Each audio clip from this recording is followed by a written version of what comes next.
Hi, I'm Tim. Welcome to Watchbox, and thanks for logging on. If you love this watch, email me, tmosso@thewatchbox.com. It's in the description below. It's your purchase and pricing email question line for buying this or any watch you see on any Watchbox platform. Reach out to me directly, tmosso@thewatchbox.com. Today we are discussing an extraordinary 18-karat rose gold engraved dial inside a 40mm platinum FP Journe Tourbillon Souverain.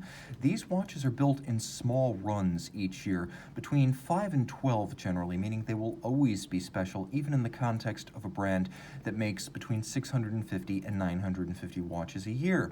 Artistically decorated, there's more hand finishing and handcraft here than on a typical Journe watch. The basic measurements are quite agreeable for most wrists at 40 millimeters in diameter, 10.1 millimeters thick, 48 millimeters lug-to-lug with a 20 millimeter spacing between the lugs. Throw it on my wrist, oval in cross section, and 16 centimeters in circumference. You get a good sense down the barrel. I've got plenty of clearance on each side of my wrist. Over the top, again, you can see it doesn't really wind out to the edge of my wrist. There's no lug overlap, and then it's an easy watch to fit underneath a cuff. Taking a quick look at the hardware and the software, you can see that this watch is equipped with a high-grade handmade Jean Rousseau Parisian crafted strap. Alligator on both sides, as with FP Journe factory straps. This one is a lovely lime green with a monotone stitch, a gloss finish, large rectangular scale alligator on the top, brand new, small round scale on the bottom with pull tab spring bars that allow you to quickly remove the strap without tools. Gator on both sides is top of the line. It's what Journe specs on the OEM straps, and it's what Jean Rousseau uses here. You'll also note that the lugs are drilled fairly close to the case, and through the use of curved spring bars, Journe allows these watches to articulate fully around a small wrist by pulling the strap straight down without encumbrance.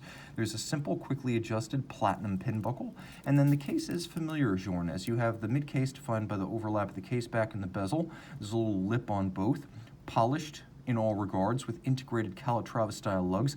Distinct though is that they turn almost 90 degrees downward from the case band to aid fit on smaller wrists. And then we have the double dimple knurled Journe crown that is universal on Journe pieces.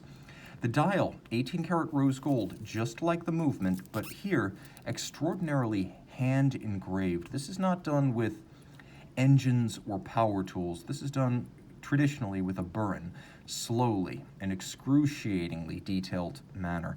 And no two of these, even within a series, will be exactly alike because it is entirely a manual technique.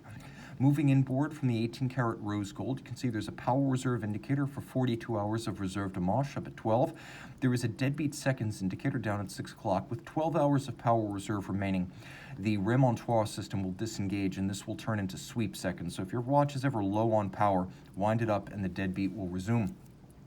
We also have a lovely wire style or filigree black polished tourbillon cage on a half bridge that is likewise rounded and black polished. It beats away at 21,600 vibrations per hour. It is free sprung for durability and adjusted in 6 positions.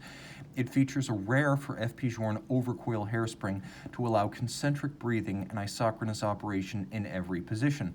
Now the timepiece owes more to the remontoire d'égalité system than it does to the tourbillon.